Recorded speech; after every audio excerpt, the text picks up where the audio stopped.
Llega el debate intenso, como siempre, al horario central. Temas sumamente importantes, o por lo menos creemos que están en la consideración pública, marcados como dentro de los más significativos en estas horas aquí en nuestro país.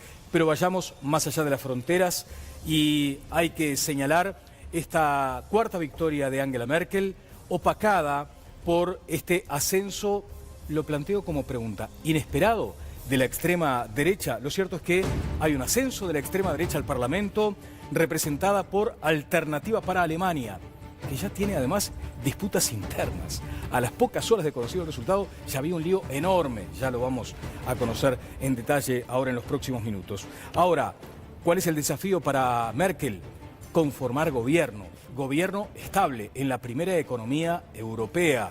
Para eso empezaron las gestiones muy trabajosas que pretenden culminar en diciembre, antes de la Navidad, así se expresaba Merkel, pero hay algunas claves para entender estos aspectos que los trae Alejandra Labraga, a la que saludo con mucho gusto. Ale, buenas noches. Muy buenas noches, Daniel, muy buenas noches para todos. Y vamos a repasar algunos titulares, simplemente como para ir hilvanando lo que ha sido la llegada de Angela Merkel al Parlamento en un comienzo y luego lo que ha ido ocurriendo en estos años. Ustedes lo van a compartir también allí en pantallas. Por ejemplo, recordar que en el año 1989 fue cuando alcanzó su primera banca en el Parlamento alemán. Año 2015, canciller por cuarta vez consecutiva desde el 2005, perdón.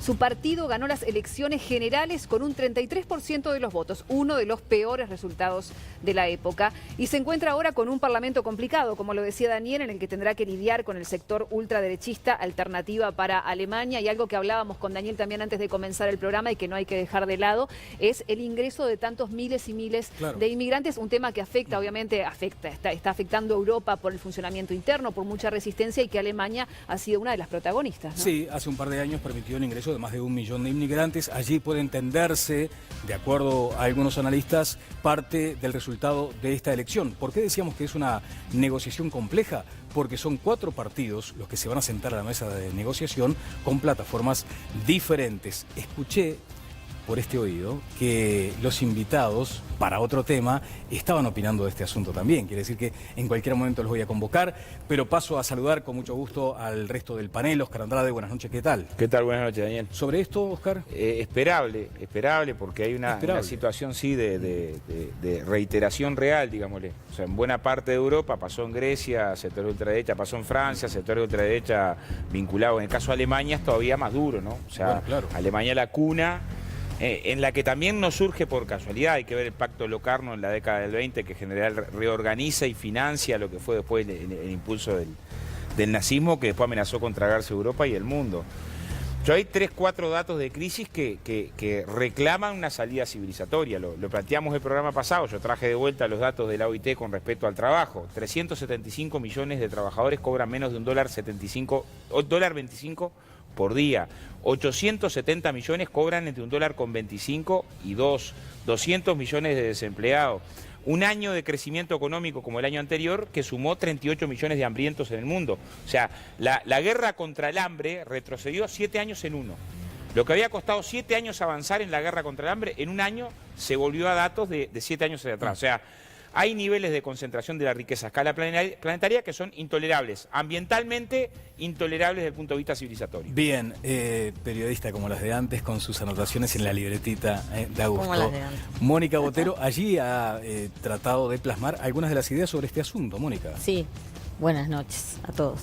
Sí, estuve un poco leyendo sobre el tema y pensando sobre el tema, porque esto de Alemania, que quizá el gran público lo puede ver como una cosa lejana, es algo que está muy cerca de nosotros, no solamente porque se trata de Europa y de la locomotora de Occidente, sino porque acá pasó hay, digamos, una situación puntual, que es el desafío de Angela Merkel de hacer una coalición con 4 partidos, con grupos tan diferentes como la izquierda de los verdes y los liberales, que además los verdes todavía encima, si cambian el programa de gobierno de ellos mismos en favor de la coalición, tienen que votarlo internamente, lo cual es más complicado.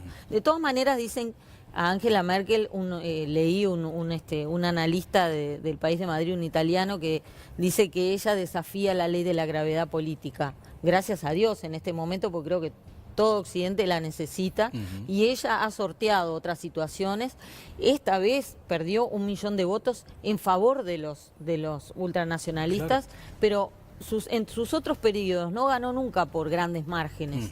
O sea que, bueno, ella dice además que no va a dejar solo a Macron, que la va a pelear, tiene el gran desafío del tema de la inmigración y tiene también otros grandes desafíos como el tema del euro, la política industrial. Sí. Los industriales y las bolsas están como mirando un poquito preocupados, venían muy tranquilos y están preocupados. Pero hay un hecho histórico que a mí me parece que da para prender las alarmas. Yo las prendería. El 9 de noviembre de 2016 se conmemoraban 27 años de la caída del muro, exactos. El 9 de noviembre de 2016, Trump ganó en Estados Unidos. Eso me parece que ese día, que es muy significativo, marca el cierre de una etapa.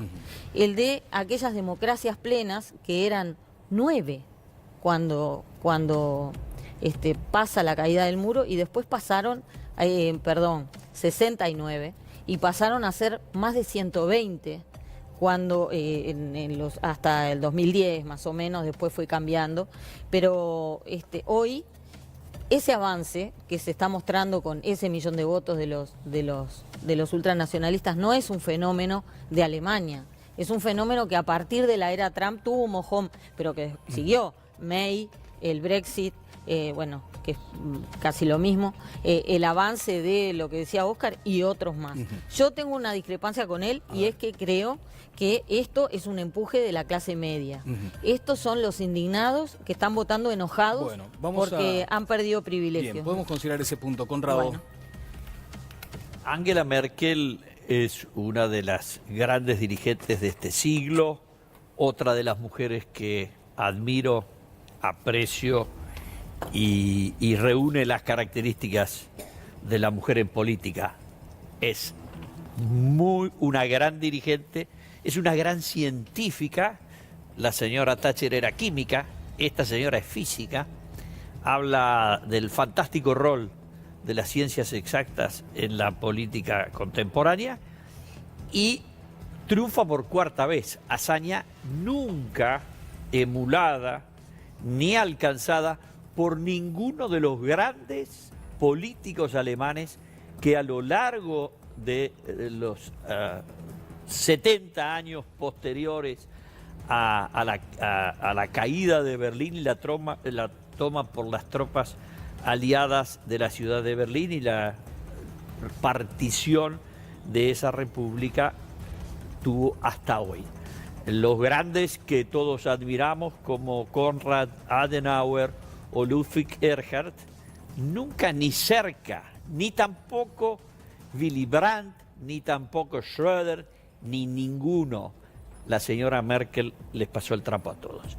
De todas maneras, en una circunstancia como la que está pasando Europa, Alemania en particular con el tema de los inmigrantes, hay una corriente que se han denominado a sí mismos, para nada neonazis, se han denominado Alternativa para Alemania, y donde la reivindicación central es doble, es la participación de Alemania y su contribución a la Unión Europea y a los costos de la Unión Europea, en donde hay una postura muy crítica del europeísmo y de los costos que tiene mantener el sistema monetario europeo, y la política de inmigración con las conexiones adicionales. En consecuencia, este grupo, que ya está dividido, porque leemos en noticias de hace 2 horas a la señora Frauke Petry, que ya se fue del partido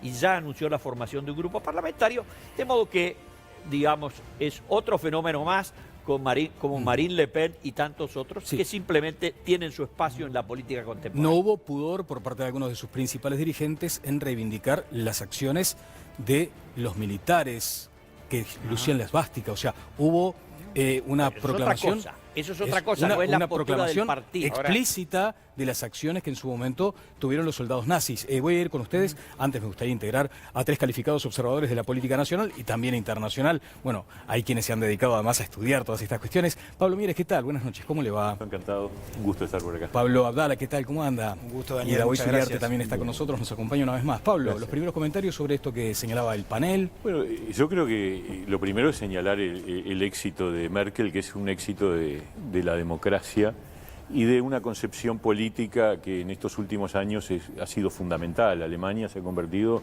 en un bastión de la tolerancia, de la apertura al mundo, de mantener la apuesta a la Unión Europea, más allá de que Merkel representa un partido que podemos ubicar en centro-derecha, como es la democracia cristiana alemana. De hecho, ha sido hoy la defensa principal de los valores republicanos, democráticos y de tolerancia hacia el diferente. Después viene este asunto que forma parte de ese conjunto de datos. Yo creo que Mónica señalaba bien la referencia a noviembre del año pasado. Acá están pasando cosas muy preocupantes en el mundo. Está emergiendo un reflejo de la derecha autoritaria, con pocos valores de pluralismo, de tolerancia, que me preocupa porque este mundo hoy es un mundo bien distinto al de hace 5 años. Pablo. Bueno, yo creo que estamos frente a una noticia de enorme relevancia. Creo que es la confirmación de algunas cosas. En primer lugar, también coincido con Mónica en cuanto a que el crecimiento de las derechas o de la ultraderecha, que ahora acontece en esta elección alemana, pero que la vimos recientemente, ese mismo fenómeno lo vimos en la elección francesa, por ejemplo.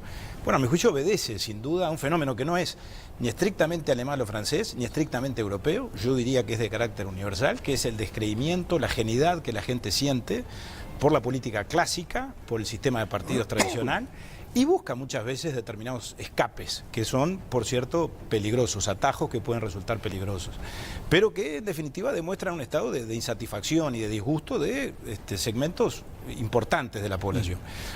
Contrapongo a eso sin duda la buena noticia de esta 4ª reelección de Angela Merkel, que creo que por otro lado, y no es contradictorio con lo anterior, demuestra la ratificación de un liderazgo, demuestra la circunstancia de que los alemanes, que pertenecen a una gran nación, que es una gran potencia europea, que lidera además la Unión Europea desde el punto de vista económico, desde el punto de vista de la conducción política, al mismo tiempo representa el sentimiento alemán. Y esa ratificación me parece que demuestra hasta dónde pueden llegar las mujeres cuando tienen vocación y aptitud. Bien, y tenemos que tener en este tiempo una vocación de estar mejor informados. Los ciudadanos debemos estar mejor informados sobre todos estos acontecimientos. Y lo decía Mónica, es un mundo ya de cercanías, ya nada nos es ajeno, pero quiero que la producción, si puede, prepare un tuit que emitió Jorge Nasser, que da cuenta de la fenomenal confusión que muchas veces pueden traer estos procesos, porque se comparó, bueno, en fin, ya lo van a ver, el tuit de Nasser, ya lo tengo ahí, pero antes quiero el comentario de Daoiz Uriarte. Daoiz. Bueno, a mí no me sorprendió lo de Merkel. Yo creo que Merkel ha demostrado una capacidad de liderazgo no solo en Alemania, sino a nivel de la Unión Europea. Alemania mantiene una estabilidad importante desde el punto de vista económico y sin duda es la que dirige en los hechos la Unión Europea. Lo que sí me preocupa realmente, y creo que soy mucho más duro que Conino, para mí esto es un rebrote del neonazismo. Y no tengo ninguna duda porque los elementos que históricamente manejó el nazismo, la xenofobia, ¿verdad? Y el aislacionismo, los están manejando de la misma forma y con la misma brutalidad. Y haríamos un paralelismo, sí, ¿por qué no?, con lo que es el presidente de Estados Unidos, cuando se plantea el muro y todavía que lo paguen los mexicanos, ¿verdad? Pero en el caso de Alemania es la vuelta a una historia que parecía que estaba dormida, que es la de la xenofobia y esto hay que estar muy atento porque también nos puede ocurrir acá en América. Hoy Uruguay está gozando de una cierta calma económica y estamos recibiendo una importante migración. Y ya va a haber quienes empiezan este tipo de situaciones a decir, bueno, no, acá el problema son los inmigrantes porque No son ignorantes, no son sacan el agresivos trabajo. y además nos vienen a robar el trabajo. Y sí, es cierto, lo que decía Mónica, se basa en la clase media, pero el discurso no es el de la clase media. En realidad lo que hace es cooptar la clase media para otros intereses, que son los que en definitiva terminan generando el nazismo. Bueno, una curiosidad apenas, y si quieren lo ponemos en el plano de lo anecdótico, pero quiero repasar no solo el tuit de Jorge Nasser, sino la cadena posterior que se armó en este diálogo que mantuvo el cantautor. Lo tengo allí y voy a ver si lo puedo leer, me acerco. Dice, Evo va por un cuarto periodo, hiperpresidencialismo, autoritarismo. Merkel va por un cuarto periodo, experiencia, capacidad. ¿Ves cómo manipulan? Y luego, me voy a acercar, sí, porque es importante, sobre todo la cadena de tweets. Me parece que el que quiere manipular y tergiversar la información eres tú. No es lo mismo la continuidad de una gestión que querer imponer. Jean-Pierre Paredes le sigue respondiendo a Nasser y sobre todo querer pasar por encima la Carta Magna, cosa que últimamente está de moda en la izquierda latinoamericana. Luego Juan Cardelino participa de esta discusión, dice, lo peor es que estoy de acuerdo en la crítica hacia el medio, pero hacerlo con un argumento falaz le quita validez. Están aludiendo a dónde apareció la información. Borra todo, Jorge, que Juan no está de acuerdo, dice Alicia. Twitter es para eso, ¿no? Escribís públicamente para que cualquiera lea y comente. Yo prefiero estar en desacuerdo y discutir libremente. Y después dice, leyes diferentes en diferentes países. Acá son 5 años y una reelección. En Bolivia se hizo un plebiscito para poder ser reelecto y salió negativo, dice Luisito. Y después sigue, yo los invito a que en todo caso repasen ese tuit. Pablo, una confusión enorme. Presidencialismo, parlamentarismo. Institucional sí, de claro, base. claro. Pues son dos regímenes distintos. El Exactamente. parlamentarismo funciona con reglas distintas al presidencialismo. Ajá. El presidencialismo tiene límites para la reelección porque el presidente tiene un poder muy fuerte. Mientras que en el parlamentarismo el gobierno se construye a partir del voto y las mayorías que funcionan en el Parlamento eligen al jefe de gobierno, que además en Alemania, seguramente tampoco lo saben, hay un presidente. Claro. Lo que pasa es que el presidente que no tiene poder, porque en el parlamentarismo el gobierno lo ejerce el jefe de gobierno, Sí, que es la canciller. Bien, por eso decía que debemos no es comparable la reelección. debemos conocer para comentar Yo también. que no soy reeleccionista en el Uruguay, quisiera para el Uruguay un régimen bastante parecido a ese, Ajá. donde la jefatura de Estado, Qué yo lindo. fuera, la yo jefatura de también gobierno soy quedan parlamentario. separadas. Bueno, y a David que cada tanto lo encontramos en la reforma Que el constitucional. primer ministro, Daniel, que el primer ministro, si no tiene apoyo Sí. parlamentario, Se no cae. dure una semana. Ajá. Pero si lo tiene Ajá. y lleva una política adelante Sí. que merece el respaldo Que de la siga, población, continúa, que claro. continúe 4 periodos Qué buen consecutivos. punto, Conrado, a ver. En el Uruguay tenemos un híbrido, porque si ustedes repasan el texto de la Constitución, esta dice que los ministros deberán tener respaldo parlamentario. Lamentablemente, esa parte de la Constitución está implícita, pero nunca se pone explícitamente a prueba. Es más, cuando los presidentes de república designan sus ministros, nunca hacen referencia ni le explican a los ciudadanos, quiero decirles que he designado al señor o la señora ministro de esta cartera porque además tiene respaldo parlamentario. Lo cual es una lástima. Yo, por mi admiración y preferencia por el sistema democrático que rige las Islas Británicas, estoy a favor de la votación por circunscripciones uninominales y estoy a favor de los regímenes parlamentarios. No, yo quería aclarar, capaz que hay algo en lo que estoy mal informada, pero el tema de que no son neonazis, me parece que no es correcto, Connie, digo, o Lee me lo que parece dice la más señora correcto. que renunció hoy. vas Yo a ver. veo que ellos, por ejemplo, una de las cosas que estaba en su plataforma era pedir la prohibición del Islam, que hoy queda bárbaro, debe tener una prensa buenísima, pero estamos hablando, como decía Brecht, hoy prohíben el Islam, mañana y No le ayer hables de prohibieron Brecht, a se los enoja. judíos. La última vez que hablamos de pero Brecht salió bueno, malísimo se contra complica. Brecht. Viene a cuento en ese caso, prohibir el Islam, devolver a los inmigrantes a sus lugares de origen, Intolerancia. una especie de vuelta express a los Una- inmigrantes que cometen delitos. Una referencia breve tendencial. O sea, la Unión Europea y Estados Unidos sumados eran la mitad de la economía mundial. Hoy el 40%. Según la OCDE van a pasar a ser el 20 y pico en 15 años. Y China y la India van a pasar a ser el 40% del PBI global. Ese choque de placa tectónica explica todo lo otro. O sea, que las economías centrales estén en el declive que están, genera adentro de las economías centrales tendencias y manifestaciones de este tipo. Segregacionistas, o sea, hay un elemento pesado por abajo. No es que de golpe florecen como el venado en la pradera alegremente, sino que tiene que ver con una circunstancia siempre peligrosa, porque además dentro de las economías que están entrando en declive está la que reporta la mitad del gasto militar del planeta. Entonces, También en hay otra general, forma de mirarlo. lo que digo es, y también está hay esta, otra yo lo que forma de digo, mirarlo. hay otra y está esta. Yo tengo esta, yo creo que en general las economías centrales en declive, Imperio Otomano, Imperio Romano, Imperio Español, siempre han sido a lo largo de la historia más peligrosas que nunca.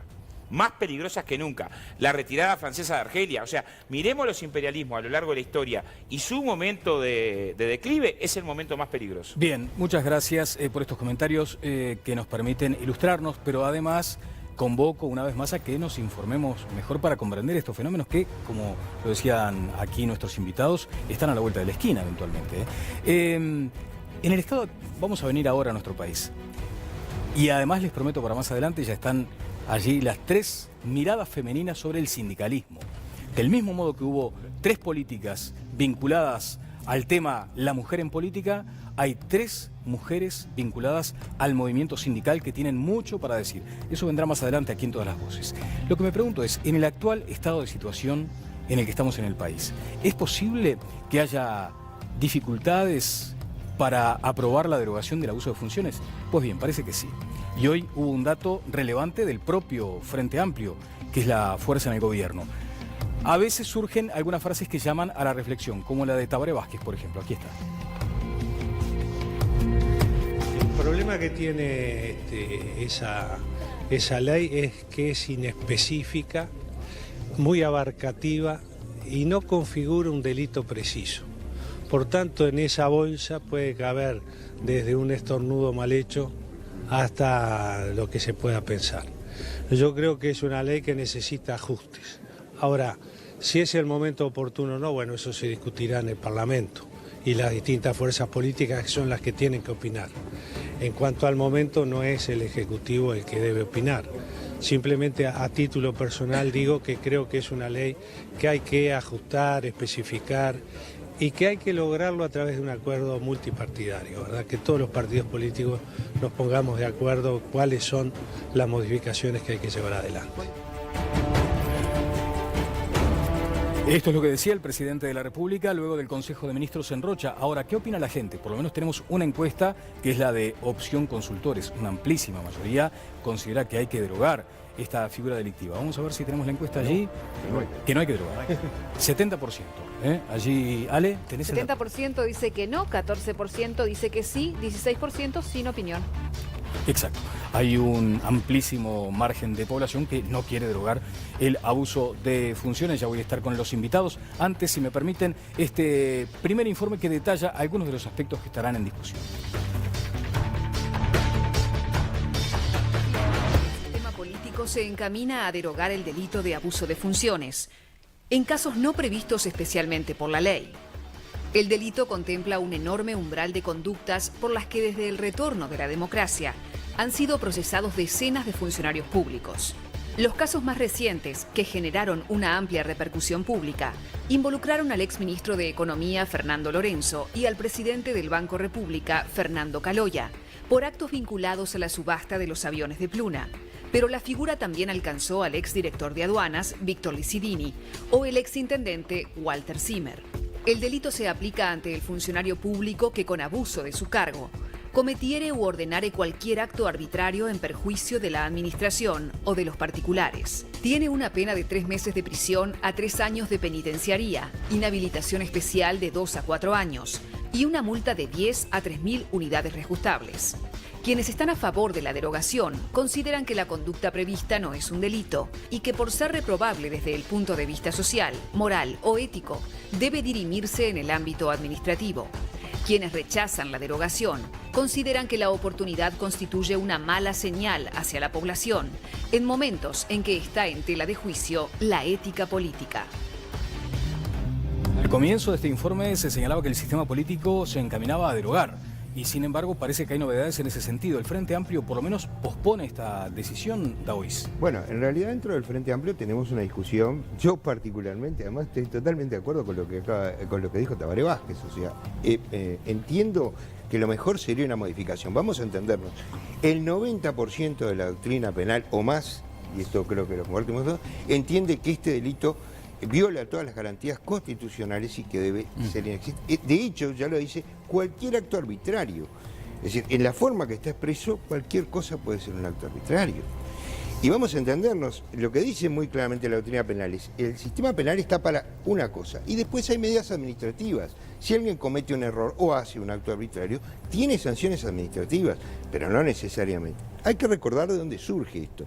Esto tiene su antecedente en el 323 del Código Italiano, el Código Rocco, aunque tiene un antecedente en el Código de Instrucción Criminal, que hoy ha sido modificado en Italia, tampoco es la misma figura que antes. Y también tenemos dos convenciones aprobadas por leyes nacionales, la 17.008 y la 18.056, la Convención Interamericana contra la Corrupción y la Convención Internacional contra la Corrupción, que prevén el abuso de otra forma, y uno de los temas que son fundamentales es, en todo momento dicen cuando haya violación de una ley. Dauis, porque no hay delito sin violación en la ley. La mayoría de sus apuntes tienen que ver con su profesión, por otra parte. Sí, pero hay algunos componentes políticos, el sentido de la oportunidad. Pero venimos después de eso. A ver, Pablo. Sí, yo creo que aquí el sentido de la oportunidad es absolutamente esencial. Yo entiendo la discusión académica y comparto muchos de los argumentos que acaba de mencionar el doctor Uriarte. Sin duda estamos frente a un tipo penal abierto, de carácter residual, todos lo sabemos eso. Pero también es verdad que hemos convivido con este delito a lo largo de los últimos 80 años, porque esto proviene del Código Penal, que es del año 1934. ¿Se han dado injusticias en la aplicación de este delito? Probablemente. ¿Es necesario corregirlas en algún momento? Seguramente también. ¿Es esta la oportunidad? Yo creo que no. Creo que no, porque estamos en este momento en una instancia de enorme sensibilidad, lo refleja la encuesta que acaba de difundirse, en función del cual claramente la gente está mirando qué es lo que hacemos los políticos con el destino de nosotros mismos, porque este es un delito que notoriamente se aplica en el ejercicio de la función pública y que implica en aquellos casos donde hay desviación de poder o abuso de autoridad, un ejercicio abusivo de las funciones públicas que nos son otorgadas y confiadas, bueno, implica precisamente inculpar o encausar a funcionarios que cometen ese tipo de actos o de hechos en contra o en perjuicio de la administración. Ahora, la oportunidad política, decía el presidente, hay que analizarla. Yo creo que en realidad el presidente con esta salida lo que hizo fue meter un poco de presión, lo digo con respeto, con relación a un debate que se estaba dando dentro del Frente Amplio. Dentro del Frente Amplio hay sectores que notoriamente quieren derogarlo ya, otros entienden que no y otros quieren modificarlo. Modificarlo provocaría el mismo efecto que la derogación en cuanto a las causas que están en marcha, en cuanto al procesamiento de Lorenzo y de Calovia y en cuanto a las eventuales resultancias de las investigaciones allí ya estamos cayendo en marcha. aquello que se ha señalado también, que esto viene con nombre y apellido. Senador Mieres. Yo creo que es un gravísimo error del Frente Amplio haber puesto este tema en la agenda en este momento. Creo que no hay conciencia de la situación que se está viviendo en la opinión pública. Nosotros estamos en una situación de desconfianza. La gente ha perdido confianza en la política. Y estas son las señales peores que se pueden dar. Eliminar un delito que tiene que ver, como decía Pablo, con nosotros mismos, es decir, con la gestión de los que tenemos a cargo cargos públicos. Es cierto que técnicamente hay cuestionamientos, hay discusiones, pero esta es una señal contradictoria con lo que debemos decir hoy todos los políticos, que es, exigirnos más, hacernos más exigentes en materia de transparencia, en materia de control de la gestión pública. Además es raro porque el Frente ahora parece haber frenado, me alegro mucho, porque en el Senado fue tambor batiente, ¿no? Lo aprobaron, nos pasaron por arriba 16-15 con toda la discusión que se dio y era poco menos que de urgencia, había que aprobarlo ya, cosa que tenía además una sensación peor todavía con respecto a la coyuntura. Pero además en el medio del debate de la reforma del Código Penal, menos entendible todavía, porque está en discusión una reforma del Código Penal. Entonces, en el marco de una reforma del Código Penal se podrá discutir si el delito de abuso de funciones innominado se mantiene o no se mantiene. De hecho, se discute todo el capítulo de delitos contra la administración pública y en ese marco uno puede dar un debate razonable. Pero acá era sacar esa pieza fuera de contexto y qué efecto generaba eso. Claro. Impunidad para los gobernantes. Quiero la opinión del panel, pero antes ha pedido la palabra, ha pedido a hoy para una precisión, porque en realidad parece que nunca va a haber una oportunidad política, porque voy a decir, yo hice un proyecto cuando estaba en la Cámara de Diputados y en la Comisión de Constitución, Legislación y Códigos, justamente modificación porque estábamos tratando el Código Penal. Y en aquel momento, inclusive lo conversé con los demás partidos, que no lo veían mal, tenían algunas modificaciones, pero no es el momento porque estamos en la etapa electoral. Fue claro, también mis compañeros. Y se dejó, pero estábamos justamente tratando de ser. Creo que nunca va a haber un buen momento. A ver, yo creo que nosotros seríamos la envidia de los jíbaros, aquellos indios que achicaban mucho la cabeza, si planteamos el tema en estos términos, es decir, el que mantiene la posición a favor del abuso de funciones tiene la ética y el que mantiene la posición contraria al abuso de funciones carece de la ética. Ese es un debate que sería muy pobre, casi de consigna. Ahí hay varias referencias. Una, no técnica, porque cuando en realidad la inmensa mayoría de la cátedra dice esta norma violenta derechos humanos fundamentales, no aspectos técnicos. Esto quiere decir, murió hace poco un catedrático que quise mucho, sé que hoy también, Alberto Pérez Pérez, que llegaba a decir, si se aplicara esta norma rigurosamente, la mitad de los jueces pudieran ir presos, cuando tienen que tomar una decisión ¿no? O sea, en términos de cuál pudiera hasta ser el alcance, ¿no? De lo irracional, del punto de vista científico, del punto de vista jurídico, sostenerla. Otra es la oportunidad, yo ahí la oportunidad comparto, ¿no?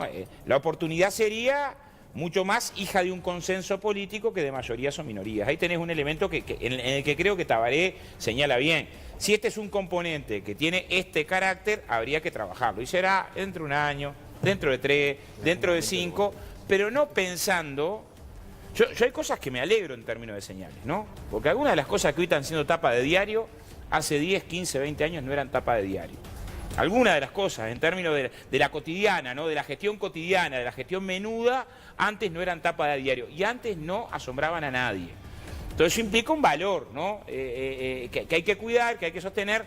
Hay muchas herramientas contra la corrupción, otras que hay que colocar arriba de la mesa y promover, pero no creo que sirva el debate en términos de quien plantea modificar abuso de funciones está vinculado a que tiene miedo de la corrupción. Está entendido. ¿No? Mónica. Sí, si yo fuera, con los pocos conocimientos que tengo de mis 2 años en Facultad de Derecho, y si fuera legisladora, votaría la derogación, en frío, votaría la derogación, porque realmente es tremendo lo que dice ese artículo. Dice, el que cometiere abuso. ¿Y quién dice? ¿Quién es el que dice que comete abuso? Eso cae en manos de un juez o cae en manos de un gobierno o de una masa exaltada. ¿Quién es el que comete esos abusos y quién establece hasta dónde fueron más graves o menos graves? Lo votaría. El problema es lo mismo de siempre. Estamos en carne viva con todo esto que acaba de pasar, que el vicepresidente de la República acaba de renunciar. Es la peor oportunidad posible. Y creo, como dice Uriarte, que nunca va a haber una oportunidad, porque siempre vamos a tener alguna zanahoria por delante que nos va a impedir. Seguramente haya que establecer una mesa donde los 5 partidos representados en el Parlamento digan, bueno, vamos a ponernos de acuerdo y vamos a derogarla, y todos lo llevan. Pasa que hoy la cosa se maneja por titulares. Bien, entonces, el titular es, el abuso lo quieren derogar porque no quieren ir presos porque son todos corruptos. Y el tema es ir un poquito más de los titulares para ver de qué estamos hablando. Bien, ¿no? hay algunas preguntas que quiere hacer Ale Labraga. Voy contigo, Conrado. Disparate monumental derogar el abuso de funciones. Disparate monumental. El abuso de funciones es la quintaesencia del motivo por lo cual los ciudadanos tenemos que defendernos del poder instituido. Esa pasión por creer que el que está en el ejercicio del poder tiene ilimitadas facultades, todos los ciudadanos, desde hace 800 o 900 años, pero a lo largo de los 10.000 años de historia, hemos estado luchando contra el abuso de poder. Por lo tanto, es la quintaesencia del delito del gobernante. Derogarlo es suicida, es entregar la sociedad y la convivencia, es entregar la sociedad y la convivencia a la voluntad de los poderosos. Lo que hay críticas hoy, y es muy gracioso, pero Oscar cita a un conspicuo profesor de Derecho Constitucional para avalar sus tesis penales. Yo preferiría hablar de Gastón Chávez o de algún maestro o amigo que tengo mayoría penalista. De la cátedra penal está de acuerdo con derogar el abuso de funciones. Lo que dicen los penalistas que está mal confeccionada la tipificación. Y me alarma que en los 2 años que estuvo Mónica en facultad no alcanzó a entender que así funciona la sociedad basada en la regla de derecho. El que interpreta la ley el que tiene que interpretar textualmente. Quiero ir con los invitados. Bien. A ver, vamos a ordenarnos. Primero, Ale Labraga tiene preguntas. Hablaste de terrorismo de parte de Conrado Hughes. Claro, poner esos términos. Lo vamos a discutir más adelante y están los invitados además. Daniel, tiene que ver con esto y me gustaría que participaran todos. La pregunta es general, pero tiene que ver con la señora que está mirando en este momento preparando la cena, el señor que acaba de llegar de trabajar y también está ayudando a preparar la cena. Están mirando el programa y escuchan o leen también, como tenemos ahí en el LED, muchas manifestaciones respecto, hay que hacer modificaciones. ¿Cuáles son? Puntualmente, para que quede claro, porque me parece que muchas veces en la locuacidad que la clase política tiene, a veces nos vamos un poco por las ramas y para ser específico, ¿no? ¿Cuáles son las modificaciones? A ver, yo entiendo que aquí la discusión teórica es una y nos puede conducir a analizar si es conveniente derogarlo, mantenerlo o modificarlo. Yo me opongo a derogarlo o modificarlo ahora, me opongo a modificarlo si no es en términos de precisar en función del principio de tipicidad claramente los elementos configurativos del delito. Pero repito, aquí hay un tema de oportunidad que tiene mucho que ver y que yo creo que inclusive tiene valor desde el punto de vista del análisis serio y objetivo del tema, porque esta es una decisión de política criminal. Es una decisión política poner o sacar un delito, modificarlo, aumentar la pena, disminuirla, introducir nuevos agravantes o eliminarlos. Y allí va un poco lo que decía Óscar, yo comparto con él, en términos de que nadie tiene la ética encerrada en un puño, ni la honradez encerrada en un puño, pero esto se da en un determinado contexto, se da inexorablemente. Es muy llamativa la salida del presidente del día de ayer, porque el presidente dice, no, el Parlamento definirá la oportunidad. Ahora, yo doy mi opinión, miren que para mí hay que derogarlo, cuando su propio partido está discutiendo internamente. Como fue muy llamativa la circunstancia de que el senador Michelini, que fue claramente el abanderado de esto en el Senado, sabrá decirlo Pablo, en su debido momento, cuando estábamos en la Cámara de Diputados empezando a analizar la reforma integral del Código Penal, un buen día, bueno, descolgó del cielo este planteo y, por lo tanto, el Frente avanzó en la derogación. Lisa y llana. Cuando todos sabemos que hay causas pendientes, y casualmente una de las causas es de un correligionario de partido y de sector del senador Michelini, que es el ministro Lorenzo, que en ese momento estaba procesado y que ahora hay un pedido de condena por parte de un fiscal. Yo creo que estamos en un momento muy peculiar del sistema político. La gente nos está mirando y tenemos que dar señales en sentido de la transparencia, del mayor control de los ciudadanos. Por eso a mí me parece que lo que estamos discutiendo hoy en la Comisión Especial de Financiamiento de Partidos va en la dirección correcta, son los mensajes que tenemos que dar, normas que controlen los recursos de los partidos, que controlen los gastos, que den transparencia en las campañas electorales, que prohíban determinado tipo de donaciones. En cambio, todo lo contrario es estar planteando la derogación del delito de abuso de funciones. Y eso es lo que el Frente Amplio no se da cuenta. Porque además el Frente Amplio estuvo en contra de la derogación del delito de abuso. Cuando estaba en la oposición, estaba en contra. Y eso es peor todavía, porque les genera una presunción en contrario. Porque ahora que están en el gobierno, resulta que ahora sí se dan cuenta que es un problema. Cuando estaban en la oposición, resulta que no había que derogar el delito de abuso de funciones.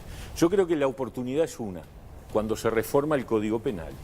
En ese marco donde se discute toda la estructura de lo que entendemos nosotros que debe ser castigado penalmente, entonces en el capítulo de delitos contra la administración pública se podrá rediscutir como parte de un conjunto de normas que regulan y que controlan, digamos, las conductas de los que estamos en la administración pública. A mí me alegra que Mereces esté dispuesto a discutir esto, y lo mismo Pablo, en el Código Penal yo no tengo ningún problema, pero cuando lo discutimos tenemos que tomar en cuenta que, bueno, no importa si es la oportunidad política o no la oportunidad política, porque si no van a decir, bueno, estamos discutiendo el Código Penal, como me pasó en el 2014, pero no lo vamos a tocar porque no es la oportunidad política. Pero el Código Penal no se aprobó por otras razones en el 2014, no por esto. No, en la discusión de la comisión. Pero lo que quería contestarle a Connie, que en realidad el problema del abuso de poder no lo va a limitar este delito de abuso, sino a Bordaberry lo tendría que haber procesado por este delito, vamos a entendernos.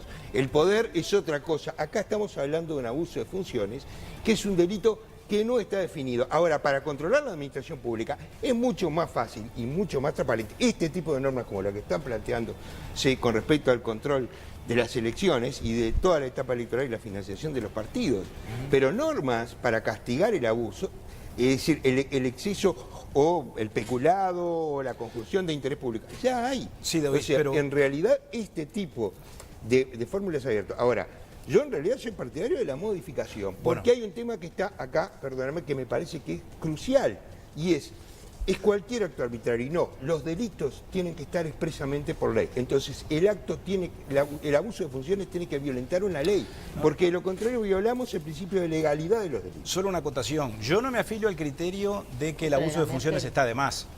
No me afilio al criterio que lo sugería recién Daoiz, aunque no es la fórmula que él presentó, no es la fórmula que él presentó, de que todas las conductas antijurídicas que le hacen daño a la administración por parte de los funcionarios están ya resueltas por los demás tipos penales, por la concusión, por el cohecho, por el fraude, por la conjunción del interés público y privado. No, porque esas son muy específicas para determinadas situaciones descriptas por la norma.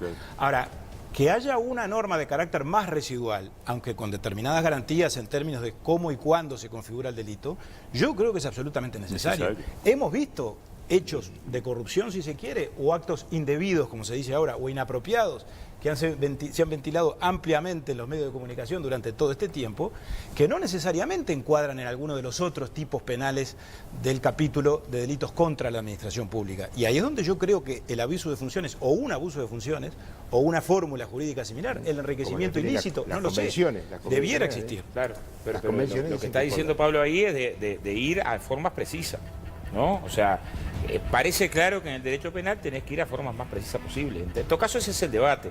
Lo que digo es que hay que salir del debate en términos de los que quieren encubrir, los que no quieren encubrir. Y después señales son señales. A ver, en la discusión del financiamiento de los partidos, lo mismo que decir, bueno, yo la señal de cuánto pueden donar o no las personas físicas y personas jurídicas va en contra, ¿no? Y tenemos parte de esa discusión, de las señales que se dan en la sociedad, ¿no? Todas las señales que se dan en la sociedad. Si yo todo mi financiamiento de la campaña lo hice transparente, o una parte importante del financiamiento de la campaña no lo hice transparente. O sea, están allí en la pantalla los tweets de la gente. Hay mucha gente muy enojada, entre otras cuestiones por lo que planteaba Alejandra Labraga. ¿Qué está sintiendo la gente en la casa? Hay una amplísima mayoría, demostrada a través de la encuesta de Opción Consultores, que manifiesta ya su voluntad. Y en el Twitter van en la misma línea, que es vergonzosa esta pretensión. Mónica. Iba a traer a Merkel acá, para que veamos qué tanto lo que pasó en Alemania también pasa con nosotros. Creo que justamente es inoportuno tratar este tema ahora por todo lo que sabemos, no porque ahora, que lo venimos hablando hace varios programas, suceda más, sino porque ahora estamos más informados, ahora la información está llegando. Y yo además creo, y avalo la teoría que dice que cada año en el mundo hay 160 millones de personas que salen de la pobreza. Eso implica tener más acceso a medios de información, un montón de cosas. Pero lo que nos da miedo es esto. Estas situaciones, esta falta de oportunidad, lo que genera son indignados. Los indignados votan enojados. Y el voto enojado siempre es un voto peligroso, porque es un voto no pensado, un voto pensado con el enojo. Es un voto del que después, años después, nos vamos a arrepentir y vamos a tratar de combatir esa decisión. Y eso es lo que está pasando en Europa. Tomarán el tema de los nacionalpopulismos, no les digo más neonazi, pero nacionalpopulismos u otras formas de populismo. Pero es el voto de los indignados, que se vayan todos. Yo soy el nuevo que vengo a la política y yo sí sé gestionar, yo sí sé, les voy a dar lo que ustedes piden porque todos estos otros son corruptos. Creo que estas situaciones abonan ese camino que los que perdimos la democracia y transitamos por viviendo una dictadura, sabemos que no la vamos a querer después. Interesante mirada femenina. A propósito de lo femenino, ya estarán nuestras 3 sindicalistas convocadas para esta noche. Conrado, ¿tu comentario final ya sobre esto? Mi comentario final es que esta es una gran oportunidad. El sistema político, lo expresaba muy bien Pablo Mieres y creo que también Pablo Abdala, está en una vitrina con un cristal que no es un blindex anti-motines, sino una pequeña película en donde lo que hay es la joya de la vida en democracia, porque esa vida en democracia es débil. Es débil si los ciudadanos no tenemos fuertes convicciones. Y hoy la convicción de los ciudadanos es que quiere que sea totalmente transparente su sistema político y que no ocurran cosas tales como que lo que deciden los políticos no se parece a lo que piensan los ciudadanos. Bien. Muchas gracias a los invitados por esta presencia, que siempre es muy bienvenida. En todo caso, me permito invitarlos a que simplemente podamos compartir esto que fue uno de los hechos del día, para ver si tienen opinión formada sobre esta denuncia por parte de un peón rural de la zona de Salto. Allí hay una imagen que quiero compartir con ustedes, que es la que hemos conocido todos en todos los medios. Es la imagen de la espalda golpeada de quien dijo haber sido agredido por el capataz de una instancia, de la estancia Flor de Seibo, Flor del Seibo, Salto, de Itapeví. De Itapeví, allá en el departamento de Salto. Estos asuntos vinculados a... No sé si esto debe ser englobado en el mercado del trabajo, porque esto me imagino que son situaciones muy excepcionales, pero fue el hecho del día, Pablo. Terrible. O uno de los hechos del día. ¿Qué vamos a decir? Es un salvajismo impresionante que es sorprendente que ocurra en estas épocas, ¿no es cierto? Realmente yo espero que todo el peso del orden jurídico caiga sobre el responsable de esta barbarie, que realmente a uno le genera una indignación muy profunda, porque sobre todo porque se trata de una relación de dependencia, de trabajo. Bien, voy a ir cruzando comentarios, Oscar. Arrancamos mal, ¿no? Arrancamos mal. Este muchacho que había entrado a trabajar en diciembre sufre la agresión el 18. En la agresión, porque se niega a trabajar más de 14 horas, ese es el reclamo, ¿no? Si habremos tenido polémicas por el tema de las 8 horas rurales, lo agreden salvajemente, lo sacan a punta de cuchillo, terminan la estancia de enfrente de la estancia del dueño, hace la denuncia policial el 20 y pasa juez, ¿no? En esta circunstancia, y el juez cita la primera instancia para el 29. O sea, imaginémonos, si estas mismas circunstancias, que el dueño de la estancia va a denunciar a la comisaría de que está agredido con los mismos sablazos por el peón. Yo estoy convencido que estaba en el calabozo el peón a obra y no tenía una instancia para el 29. Convencido, ¿no? Que ante un mismo hecho, ¿no? No teníamos esta demora para la convocatoria, y ahora seguramente porque se hizo mediático, porque está en las redes, porque se difundió la salvajada que pasó ahí, ¿no? Pero digo, me indigna la circunstancia del proceso judicial en este caso. Una curiosidad personal, porque de pronto está publicado y no me dio tiempo hoy, de algunos datos que manejas, ¿te los dijo personalmente? Están en la denuncia. Están en la denuncia, pero todos todos los escrita. Sí. Todos estos datos están en la denuncia. Y todo lo demás. Está en la denuncia en la comisaría y están en la denuncia en la justicia. En las dos. Yo creo que estamos frente a un hecho absolutamente repudiable, porque es un hecho de naturaleza salvaje, que creo que ya exorbita o va mucho más allá de la mera explotación en el marco de una relación laboral. Es decir, esto es un acto propio de los tiempos de la esclavitud, es decir, es un azote. Es lo que refleja la imagen que se ha divulgado ampliamente en el día de hoy. Y creo que por lo tanto esto no solo merece la más amplia condena, sino que debe haber consecuencias muy concretas y debe haber consecuencias judiciales. Yo creo que allí hay más de un delito seguramente insinuado en esa imagen y en esos hechos que se han descrito. Bien, ¿había un pedido de informe cursado a propósito de este asunto? Yo hoy, en función de un equívoco que se planteó, que me quiero adelantar a decirlo, porque no tenemos por qué escurrir el bulto en ningún aspecto, un sujeto que integró en las elecciones de jóvenes del Partido Nacional una de las listas en una posición absolutamente de relleno y cuya identidad prácticamente ni recordábamos, hizo un comentario absolutamente fuera de lugar. Sí, lo tengo acá. Que ya fue expulsado del grupo juvenil que integraba. Fue expulsado. Sí, porque evidentemente hay límites que no se pueden sobrepasar y que motivó, por lo tanto, bueno, la reacción de ese grupo de jóvenes que compareció a la elección. Además que el comentario anterior refería a: cuando hagan el 1 de mayo voy a ir con un coche bomba y tendríamos que tener un talibán que vaya un coche bomba y reviente ahí. Y Pablo va el 1 de mayo. O sea, no, en la Oscar sabe bien cuál es mi posición en estos temas y hasta cuál es la posición del Partido Nacional. Pero además fue una decisión... No, más allá, además de, por supuesto, compartir todo lo que se dijo, lo que me pregunto es, este caso lo conocemos porque se popularizó en las redes sociales y es probable que a ese trabajador, como dice Oscar, que no tengo por qué dudar, no le haya presentado la denuncia en un momento y no le hayan dado corte, y esto se empezó como a activar porque a partir de que salió en las redes sociales. Me pregunto, estaría bueno que esto sirva para animar a otros trabajadores que hayan sufrido, sobre todo en el área rural, donde están alejados, donde la comunicación con ciertos referentes institucionales es más difícil, puedan denunciar esto que sucede, ¿no? Porque me empiezo a preguntar si será el único. No, yo estoy convencido que no es el único. Esto es un hecho criminal, pero también tiene que ver con una cultura o una falta de cultura laboral que existió durante muchos años en los lugares más la apartados. naturalización de algunas prácticas brutales. Porque además, seamos muy claros, recién ahora llegaron las leyes laborales verdaderamente al campo. Es decir, el tema de la limitación de jornada. Entonces, ese tipo de cosas todavía hay muchas personas que no las adaptan, que siguen viviendo en el siglo XIX, no en el XX, y que entonces tienen práctica. Y me tocó como abogado una vuelta ver el caso de un empresario rural que mandó matar al trabajador, fue procesado, lo mandó matar porque le había ganado el juicio laboral. La pasión frentista por desborda, informarnos del comienzo de los tiempos en el mundo lleva a abogados como el doctor Daoíz Uriarte, ex director de OCE, a decir que la legislación sobre derechos laborales rurales tiene su comienzo en tiempos recientes. Un disparate de una magnitud que hace tiempo no escuchaba.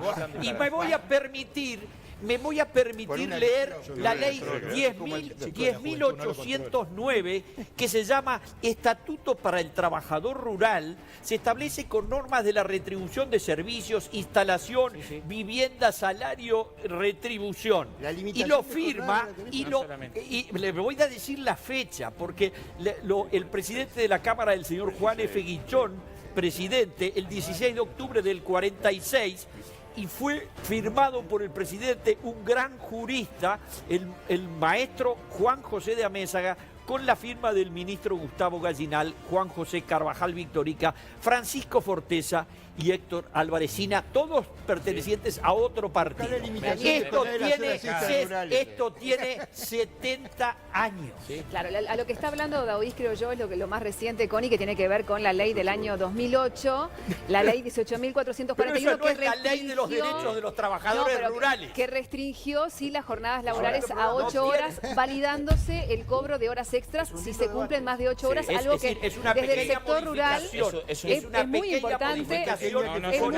Cambios que pudieron no compartir. No solamente, Conrado, a ver, los tres componentes centrales en materia laboral, los tres componentes. La primera ley en seguridad laboral es 5.032, ¿no? La primera ley. La reglamentación para el trabajador rural vino con el 329 reciente, no tenía reglamentación sobre salud laboral. Sobre negociación colectiva es del 43, nunca fue convocado a la negociación colectiva hasta ahora. Y la limitación de la jornada hasta ahora. Pero eso no tenías derecho a la negociación colectiva, no tenías legislación de salud laboral y no tenías limitación de la jornada. ¿Te parece poca cosa la que faltaba en el medio rural en términos laborales? No seas malo, Bien, esa fue la legislación de Uruguay en los últimos 60. Hay una encuesta en Twitter, hay gente aludida que ya no va a tener tiempo de responder en esta ocasión, pero hay una encuesta además, Ale, que me gustaría compartir antes de ir a la pausa. A ver, por favor. Lo que les preguntábamos y seguimos consultando porque sigue por allí funcionando es ¿qué es más común en el mundo del trabajo? Ya lo ven en pantallas. El desborde patronal dice un 21%, el desborde sindical el 48%.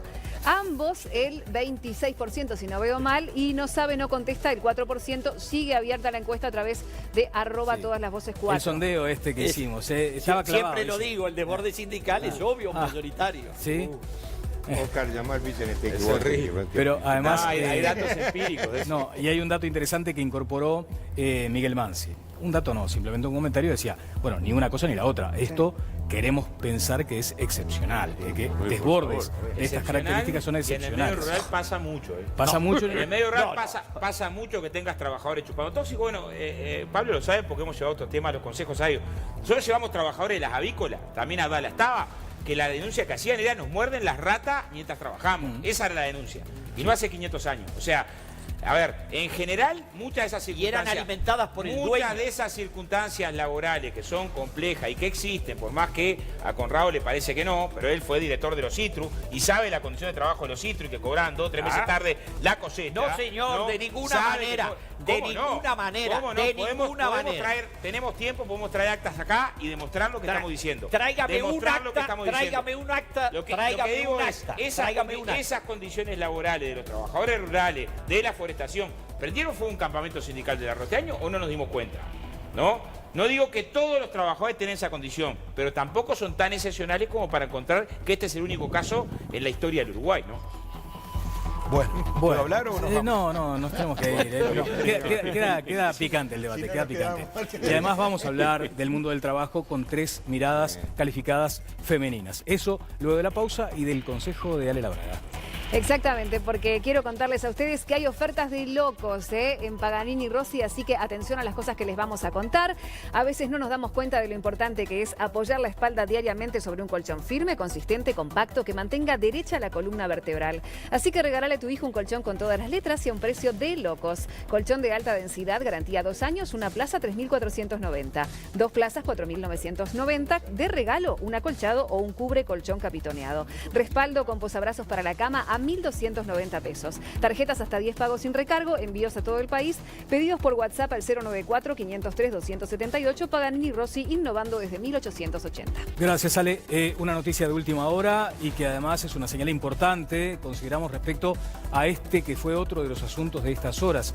La jueza Julia Estarico acaba de procesar a 4 de las 5 personas que estaban detenidas por los incidentes del fin de semana, por aquello que comenzó como un partido de fútbol entre Basáñez y Platense. Allí hubo disturbios que nos mostramos además en Telenoche. Ahora la resolución judicial implica que 4 personas sean procesadas por agresión. Son 2 jugadores de Platense, 1 de Basáñez y el padre del jugador de Basáñez, dice la resolución de la jueza Julia Estarico, que ya está en su página de internet. Se está intimando al presidente de Platense a que además reaccione en consecuencia, a que, por ejemplo, presente un listado de jugadores. Esto no termina acá, por los carnés y por las fichas médicas. Acuérdense de aquella circunstancia de usurpación de identidad. También asomó eso. Bueno, ahora esto va a marcar, ojalá, un antes y un después en esa divisional del fútbol. Me voy rápidamente a una pausa y luego llegamos al segundo tramo de Todas las Voces.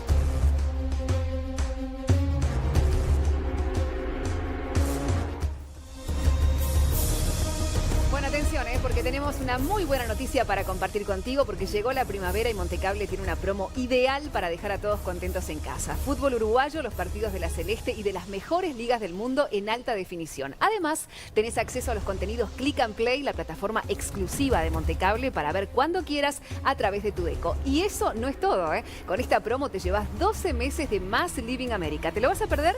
Pedilo al 2909-0000 o en montecable.com. Muy bien, muchas gracias. Seguimos adelante en Todas las Voces.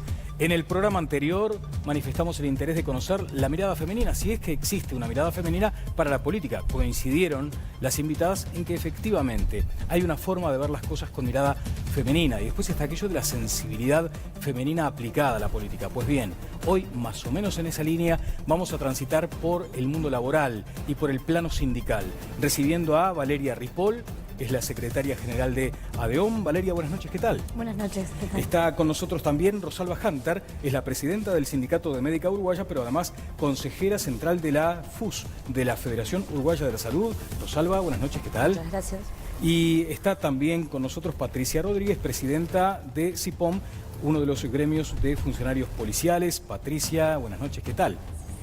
¿Hay algo de eso, de la mirada femenina aplicada también como temas de género a los asuntos sindicales?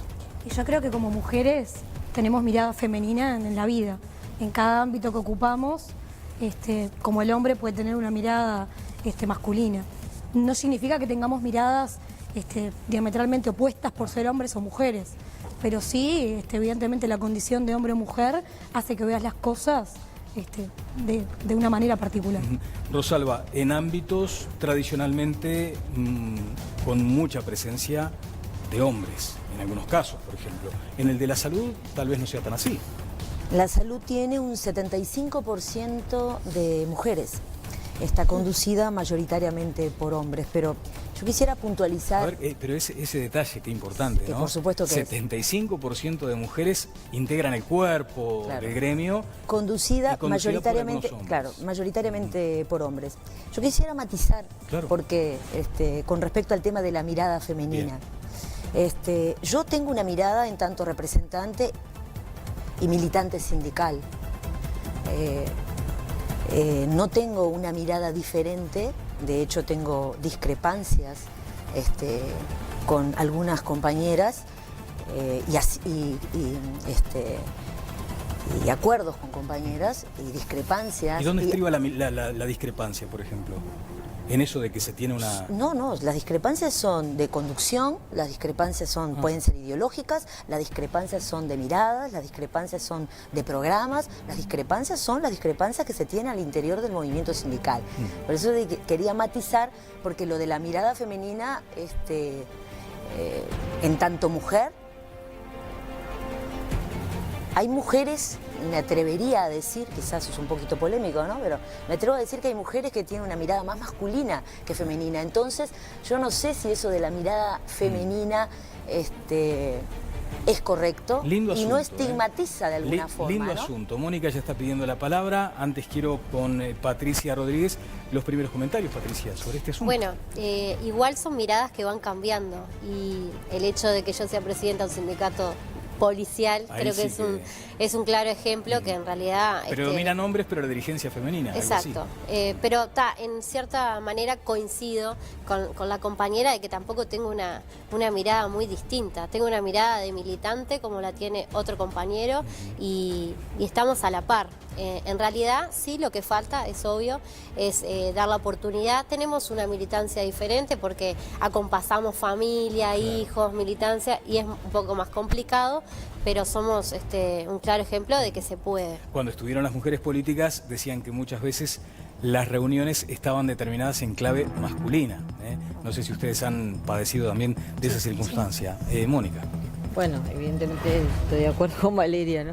Yo creo que hay que aclarar el tema de la mirada femenina porque lo hablamos también en el programa donde vinieron las políticas. Cuando se habla de una mirada femenina en la política, en el sindicalismo, en la vida en general, no se habla ni de una mirada mejor ni de una mirada peor.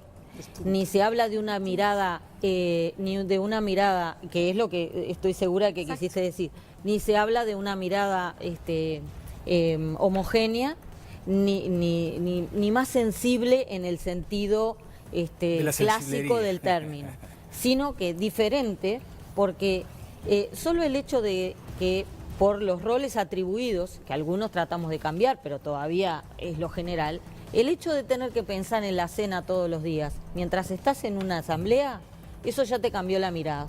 El hecho de, como en el caso de Valeria, que ha llevado a sus hijos a las asambleas, porque era la única forma de poder militar y dirigir el gremio, el hecho de tener que tener un ojo en el nene hace que vos tengas una mirada diferente, que no es mejor ni peor. Yo creo que lo que hace es pluralizarla, y como la de todas, creo que lo que están haciendo es, como decimos, como están diciendo, digamos, los nuevos feminismos, estamos mejorando la calidad de la democracia, estamos profundizándola, agregándole y sumándole una complejidad, una nueva forma de mirarla, que representa a más de la mitad de la población. Pero que eso no quiere decir que sea todo lo mismo, sino que simplemente en cada recinto político, en cada grupo político, en cada ámbito diferente, tener miradas diferentes por historias personales que notoriamente son diferentes, creo que le aporta una riqueza, que no la va a ser ni mejor ni peor, simplemente más rica. ¿Sí? ¿Comentarios sobre esto?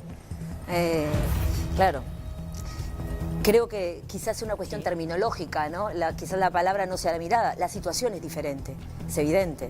Digo, el hecho que la mujer tiene que trabajar afuera y además trabaja adentro, le da un contexto y un condicionamiento totalmente diferente. Vuelvo a reiterar, porque yo creo que nosotros tenemos que puntualizar mucho, porque creo que las mujeres debemos cambiar esa mirada. Creo que tenemos una mirada que está muy incorporada a lo masculino. Tenemos una mirada donde el otro está incorporado en nosotros, ¿no? Entonces, por eso era el matiz que quería hacer. Sí, sí. Evidentemente que tienes toda la razón del mundo cuando estás planteando, la situación es diferente. Muchas veces las compañeras que están pensando en la cena y están pensando en los hijos, lo que tienen son preocupaciones diferentes. A la hora de la mirada diferente, los debates se dan de la misma forma, las discusiones se dan de la misma forma y se vota en forma diferente. Entonces, digo... Yo creo que desde el lugar, en ese sentido, condiciona el lugar desde donde estás mirando, desde el lugar que mirás. Habrá una realidad, la discusión político-sindical evidentemente es lo mismo un hombre que una mujer. Tenemos una visión política, una opinión política y una ideología, evidentemente. Pero lo cotidiano nos dice que de la vida tenemos una visión distinta. Yo hoy la escuchaba cuando estaban los otros invitados, algo que es una naturalidad de la sociedad. Decía, la mujer, la señora que está cocinando... Yo misma cuando hablé me di cuenta... El señor que vuelve de trabajar. Y en realidad nosotras somos las señoras que trabajamos, militamos en el sindicato, hacemos la comida... Porque la mujer muchas veces tiene el doble papel de, además de venir de trabajar, cocinar. ¿no? Pero también lo tiene el hombre. Por suerte, los hombres también deben estar cocinando ahora. Porque lo tiene el hombre. Y en la interna, por ejemplo, en la interna de mi sindicato, mi pareja milita conmigo.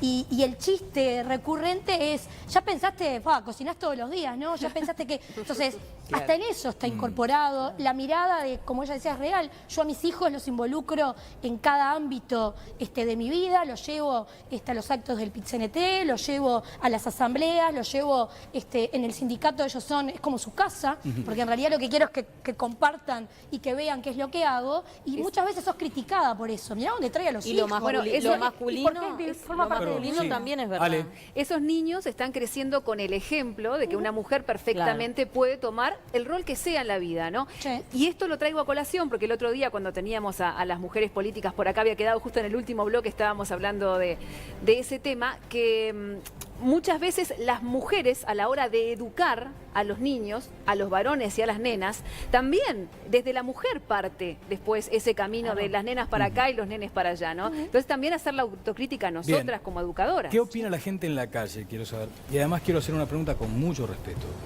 En una asamblea gremial, el mismo discurso, la misma fundamentación, la misma línea argumental dicha en la voz de un hombre, ¿se toma diferente a cómo se la adopta dicha por una mujer? Me gustaría que Óscar Andrade, por ejemplo, dijera esto, porque a veces también está eso, ¿no? Cómo se escucha en voz de una mujer Estoy hablando del mismo discurso, la misma pieza oratoria, dicha por una o por uno. De eso, en todo caso, podemos comentar más adelante. ¿Qué dice la gente en la calle con el micrófono de todas las voces? A ver. ¿Cuál es para usted el sindicato con mejor imagen? Sindicato de la bebida. Para mí es Zunca. Sindicato Policial del Uruguay. Hoy por hoy, Adeón. Por ahí es Zunca, me parece. El de la bebida. Para mí, ninguno. Me parece que son todos iguales, no sé. Y el Zunca, de los pocos sindicatos que todavía permanece con los derechos y aparte la fuerza de lucha. ¿Cuál es para usted el sindicato con mejor imagen? En este momento, ninguno. Bueno, y es Zunca. Fue siempre y va a ser siempre. Para mí es el más organizado. Y el mejor sindicato que hay es el FOEB, el de Richard Reed. Ese sindicato de los policiales. Yo creo que primeramente la mejor imagen para mí es el PIT-CNT. ¿Cuál es para usted el sindicato con mejor imagen? Bueno, qué interesante esta consulta. Bien. Muy bien. Escuchar a Deón. Escuchar a Deón es importantísimo. Sí, porque allí viene como y porque es un trabajo complicado. Se ha demonizado al trabajador municipal durante muchos años. ¿Pero han cometido errores o no? Mérito les han sobrado. Todos cometemos errores, en todos los ámbitos. Todas las personas cometemos errores, pero se ha demonizado al trabajador municipal durante muchísimos años. Valeria no se parece a la anterior dama que dirigía los destinos de Adión hace muchos años y solo para memoriosos. Yo no la puedo ni nombrar, pero los ciudadanos de Montevideo la detestábamos como a la peste, porque además, nunca en la vida habló de los que les pagamos el sueldo, que somos los ciudadanos residentes en Montevideo pagando nuestros impuestos. Nunca habló, nunca. Aquella señora, no estoy diciendo de la señora Ripoll. Aquella señora... Mabel Lolo. Bueno, eso la nombrás tú. No, la nombro porque si no, a lo último, la gente no tiene por qué estar imaginando quién es. O sea, tenés que nombrarla. Esa señora realmente destruyó la imagen y por eso, dice Valeria, qué bueno que alguien se acordó de Adiós. Y creo que en su conducción van a poder ganar algunos adeptos más. Ella y otros dirigentes, claro. No solo ella. ¿Dónde establecías la diferencia? En el discurso, sobre todo. En el discurso, en la imagen de que, digamos, está representando a sus compañeros de trabajo, pero respeta que todos los que le pagamos el sueldo somos los ciudadanos. ¿Responde, Valeria, a la línea de Mabel Lolo? No, en realidad no es un tema de responder. Tenemos visiones evidentemente distintas y bueno, pensamos diferente en muchas cosas. Yo valoro muchísimo igualmente a Mabel, porque fue una compañera que le aportó mucho al sindicato en aquel momento con su visión de las cosas. Yo sí tengo una visión distinta. Igualmente creo que el demonizar al trabajador municipal no solamente parte de si cometemos o no errores.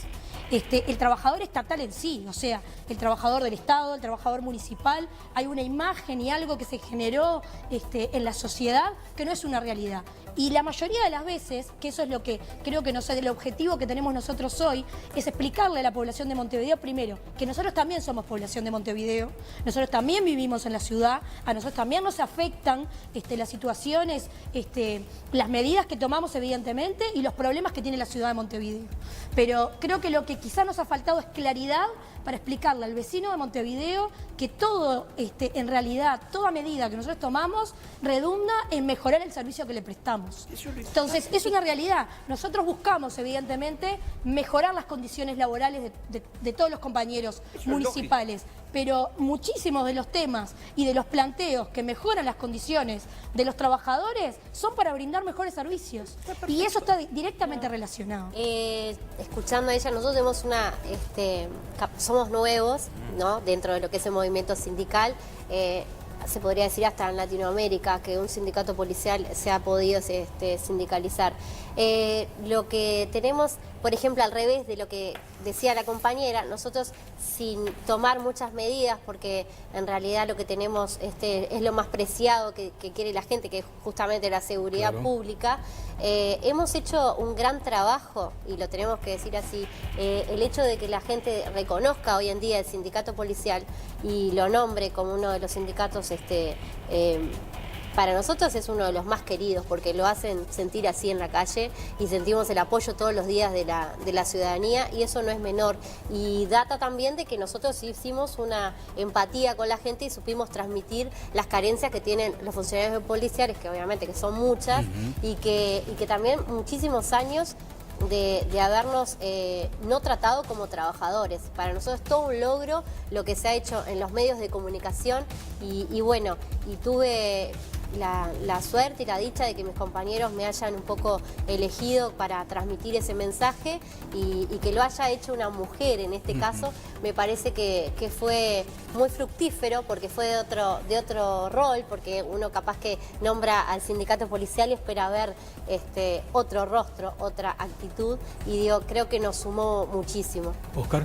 Sí, yo ahí dos o tres referencias. En general, más que la imagen, lo que tratás de hacer es que tu plataforma sea entendida por la sociedad, y ahí se juega una parte del partido. En general, un conflicto puede ser muy justo, pero si está aislado desde el punto de vista de la comprensión de la necesidad del conflicto de la sociedad, es mucho más fácil que sea derrotado. Yo participaría gustoso de cualquier debate acerca de la acción sindical, con los errores que puede tener la acción sindical y también con los méritos, porque en general los méritos se conocen menos. O sea, se conoce menos que el sindicato de molineros tiene una participación activa en un montón de merenderos del oeste de Montevideo. Se conoce poco de que las mujeres trabajadoras, sobre todo mujeres de la vestimenta, están educando en oficio en las cárceles de Montevideo a las presas. Se sabe poco de que tenés experiencias multiplicadas, que en el caso nuestro, en materia de salud, 8.000 familias reciben arreglo odontológico por año. Se sabe poco que tenemos 1.000 gurises becados haciendo estudio terciario, hijos de obreros de la construcción. Se sabe poco que tenés una acción en términos de... la semana pasada la hornalla de la escuela para personas con discapacidad en Bella Unión la resolvió la Fundación Nuestra. Y la semana anterior teníamos una acción similar en San Gregorio Polanco. Y la otra, y podés traer semana a semana circunstancias que en general no son noticias. ¿Cuándo es noticia el sindicato? Cuando va a un conflicto mal preparado. Cuando va a un conflicto mal preparado y además es impopular, en general tenés que durante 20 días, ¿no? Y claro, vos tenés la posibilidad de nunca equivocarte cuando te planteas un conflicto. A veces la tenés y a veces tenés la posibilidad de equivocarte. Pero mucho de las conquistas sociales y de seguridad se deben a la lucha de los trabajadores organizados y trabajadoras organizadas, que a mí me alegra pila que tengamos 3 compañeras hoy acá participando del programa, ¿no? Cargué las palabras de las periodistas del panel sobre eso que consultaba, si el peso de las palabras, las mismas palabras, tiene el mismo valor dicho por una mujer que para por un nosotros hombre. fue un problema. Nosotros somos un gremio de hombres, 100% de hombres durante muchísimo tiempo. Cuando empezaron a ingresar compañeras ya era una circunstancia de un quiebre cultural, y cuando esas compañeras empezaron a asumir de delegado, de dirección del sindicato, se notaba el quiebre. Hoy ya no se nota lo mismo, y tenemos hasta el orgullo que también el ámbito máximo en la central, que es la mesa representativa, nos representa una compañera, pero también rompiendo moldes, ¿no? En principio era muy complicado. El tema de los 2 discursos. A mí me encantaría hacer un experimento, sin avisar, decir los 2 discursos, un hombre y una mujer, los 2 no, uno, y ver qué dicen. Yo, obviamente, tengo una opinión. Estoy segura de que no va a ser tomado igual. No creo que porque los horribles hombres van a hacer una cosa. Es un tema de cultura, lo que hablábamos hoy. La mayoría fuimos criados y criadas por personas, por padres o por abuelos o por lo que sea, que vienen de una cultura donde se creía que lo que es, en realidad es lo que es desde una mirada masculina. Ahora estamos tratando de incorporar que lo que es no solamente es de una mirada masculina, sino que nosotros podemos tener la nuestra y puede ser distinta. Pero eso implica un esfuerzo donde hay que romper, primero conscientemente, una cantidad de tabúes para después ir incorporándolos. Sí, no fue fácil, ¿no? Claro. No es que tampoco. Claro. Es que esa mirada masculina y ese ser vocero se da en la religión, se ha dado en la política históricamente, ¿no? Lo que me parece importante es que para todo cambio hay que dar un primer paso, obviamente, cada vez se va haciendo más visible, y esto que hoy nos llama la atención por tener 3 representantes sindicales mujeres, creo yo, porque trato de pensar en positivo, que dentro de poco tiempo no será así. Obviamente que con trabajo de cada una de ellas, del resto de sus compañeras que están en lo llano de cada uno de los gremios, y también de los hombres en la integración, porque lo ideal no es que fuera todos los hombres, sacamos a Andrade del Zunca y ponemos a Juanita. No es así, es convivir y que todos, cada uno con su idea, puedan tomar la voz cantante en el momento en que sea necesario. Muy bien, sí, claro. Yo formo parte de un sindicato muy particular, que es el Sindicato de la Médica Uruguaya. Porque el Sindicato de la Médica Uruguaya tiene una larga tradición de dirigentes mujeres, ¿no? De hecho, la mesa de la dirección del sindicato son 9 integrantes, de los cuales 5 son mujeres. O sea, en ese aspecto no se da eso, esa dificultad que uno ve en otros ámbitos, que es evidente, que no vamos a discutir que la hay porque la hay, llámese techo de cristal, llámese condicionamiento cultural, llámese como se llame, que eso implica un cambio lento y es un cambio cultural, ¿no? Que hay que dar una batalla cotidiana con respecto a eso, desde el lenguaje y desde las prácticas, pero mi sindicato en particular es muy raro, ¿no? En ese aspecto tengo que saludar también el trabajo de las compañeras que me antecedieron. Yo quería agradecer cortito también. En este tiempo yo tengo una beba de 10 meses y Paulina tiene, creo, más militancia arriba de la que tengo yo desde que estoy en el sindicato. Ha ido permanentemente a todas las reuniones y muchas veces nos toca reuniones con diputados, con el ministro, y yo la llevo a todos lados porque es muy chiquita y quiero que esté el tiempo que más pueda conmigo. Y ellos también se tuvieron, porque no es lo mismo entrar a ver la presidenta y entra con el bolso maternal, con la beba y la cambio ahí. Digo, también fue, agradezco a mis compañeros también que me ayudan en todo para que eso pueda ser. Sí, ¿no? y además estaba pensando también en esa lógica de la discusión que ustedes deben plantear como dirigentes sindicales con la parte patronal. Muchas veces muy masculinizado también ese rol. Las negociaciones en las empresas en una mayor parte las llevan hombres. Tengo un dato, ya estamos cerrando, pero tengo un dato de una calificada fuente en la que confío sobre estas cuestiones del mercado laboral que podrían llevar a un cambio en la situación de este peón rural que denunció ser golpeado en Salto. Es información que no puedo dar porque todavía no ha seguido el procedimiento riguroso necesario, pero lo cierto es que más que nunca habrá que esperar el pronunciamiento de la justicia sobre este caso con el que comenzábamos hoy todas las voces. Eso es la parte seria. Hay una parte, no sé si seria o qué. Conrado tuvo una visita el viernes. Visitó un lugar el viernes. Casi que ingresó a las puertas del Averno.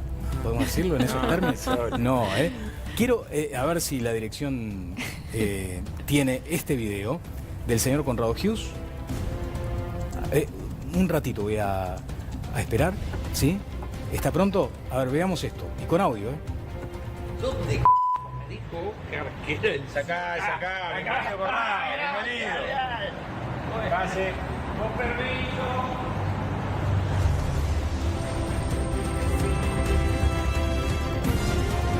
Momento histórico.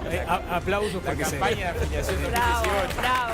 Bueno, Al dueño de casa. al dueño de casa, Oscar Andrade, que convocó a un asado al equipo y allí estuvo Conrado Hughes. Y el equipo presente. del técnico estuvieron los que hacen el programa, ¿no? Claro, Maquilladora, camarógrafo. Cocinó él, todo. cocinó él, hizo Cociné. pizza. No, pero tuvieron los que hicieron el programa, los que hacen de verdad el programa desde atrás. Hay un consejito, Ale, que tenemos ahí pendiente. También. Y además quiero otro video que los tiene ellos como protagonistas. No voy a parar hasta que Oscar y Connie hagan su stand-up. y ¿saben qué? Van a ver un video. Van a ver un video que más o menos va en ese sentido. Sí, Ale, por favor. Atención, un consejo para vos. Disfrutá de la textura, el aroma y la suave caricia del jabón en espuma Ecume. 3 fragancias exclusivas que van a despertar tus sentidos y hacer de un simple lavado de manos un momento increíble. Así que descubrí una experiencia exquisita para tus sentidos con el jabón en espuma Ecume. Bien. Muchas gracias a las invitadas esta noche. Ha sido muy grato recibirlas y la casa está abierta para cuando vengan a las reivindicaciones que plantean. Muchas gracias. Y acá está el video para que vean con qué atención se sigue el debate de todas las voces en muchas casas del Uruguay. Aquí un ejemplo, pero en este caso una perrita que sigue atenta el debate entre Conrado y Oscar. Ahí está. ¿Sí?